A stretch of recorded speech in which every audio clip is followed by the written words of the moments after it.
La secrétaire générale du Parti des travailleurs, Louisa Hanoun, a mis en garde contre toute tentative de porter atteinte à la loi sur les hydrocarbures pour servir les intérêts des compagnies pétrolières étrangères, qui cela s'avérait néfaste et pouvait faire réagir la population et engendrer des manifestations populaires massives contre ce projet de révision de la loi.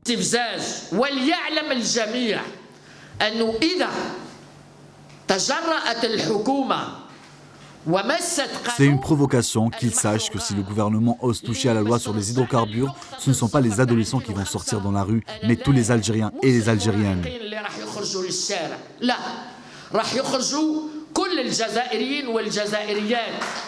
D'autre part, elle a critiqué le gouvernement et se dit pas avoir tiré les leçons des événements populaires qui ont touché le pays contre la nouvelle loi de finances pour approbation, discours provocateur qui nie l'existence de mesures d'austérité dans la loi.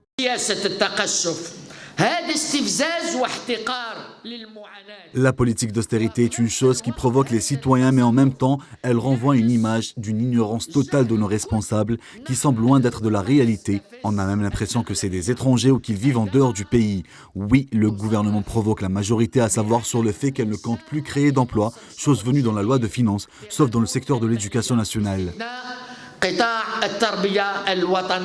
Lors de ce point de presse, la présidente du PT s'est aussi exprimée sur la célébration de la journée de Yanayir, qui selon elle, le gouvernement n'a pas été intelligent, à savoir sur le fait de la proclamer journée fériée payée, ce qui aurait pu raisonner la population. Concernant sa participation aux prochaines législatives, elle compte annoncer sa décision demain.